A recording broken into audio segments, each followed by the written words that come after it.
for larceny and breaking and entering.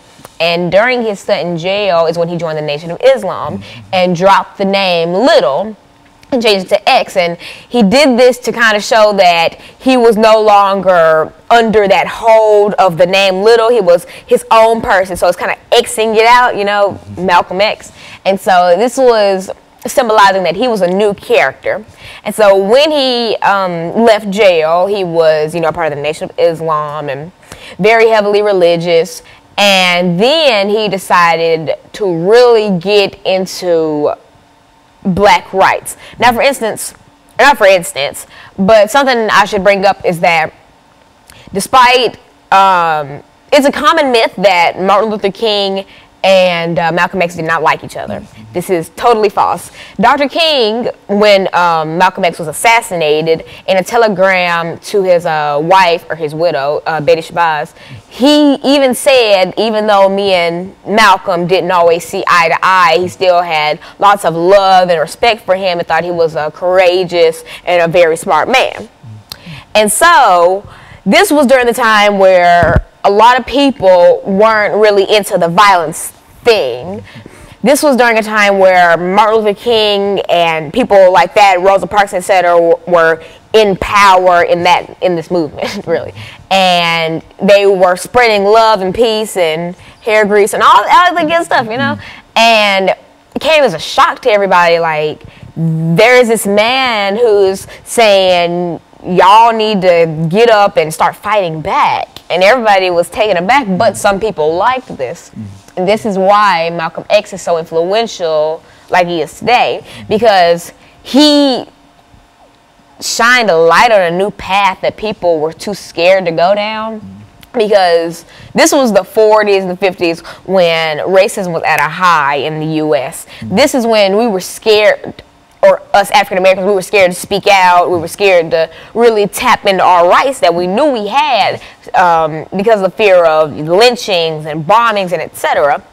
And so Malcolm X stepped into the game and he really turned things around for a lot of people.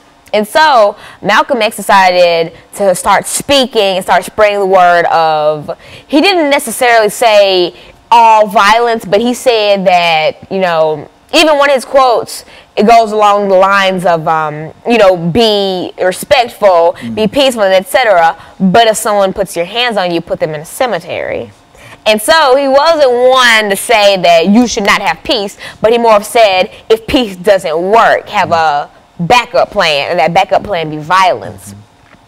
And so, and this really made him notorious, and it also put his life in danger. For instance, Malcolm X was doing an interview with Ebony magazine, and you're probably familiar with this cover. It's when he's holding a rifle and he's peering out of a window.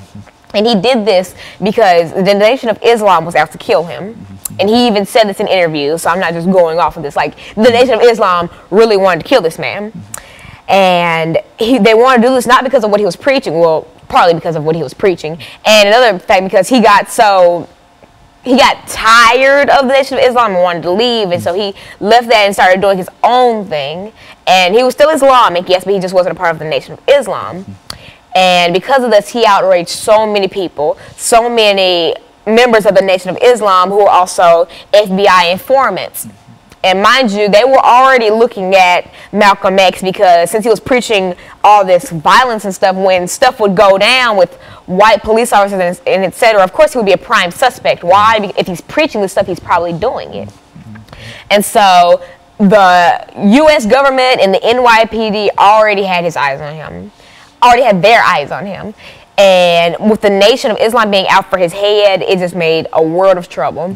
For instance, Martin Luther King, Malcolm X's car was bombed. I think it was about a week before his assassination.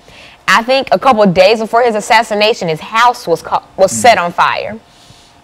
And this really scared Malcolm, but it also, it scared him, but it didn't deter him and it didn't surprise him because he knew that there would be a price to what he was preaching. Like, Martin Luther King lost his life because he preached happiness and love and equality, and people who didn't believe in that wanted to get rid of him.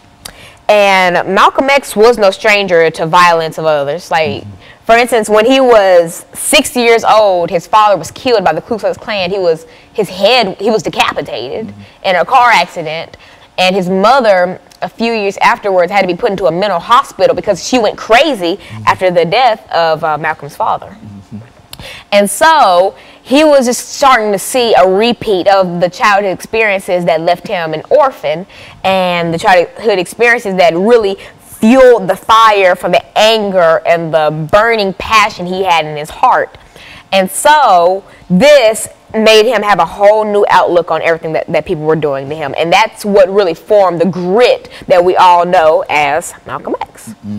And so in a real sense, Alana, Malcolm X was a contemporary of Dr. Martin Luther King, but one had a different point of view in terms of how you solve the many social problems that were faced in African Americans, especially, but many minorities in the United States of America. And so you can put one on one side and one on the other. And you can, but I feel as though if you talk about one, it wouldn't necessarily be fair not to mention the other, because even though they were almost polar opposites, they all stood for one common thing: the equality of African Americans. And without the help of both these two very powerful figures, we wouldn't be where we were today. We wouldn't be on television.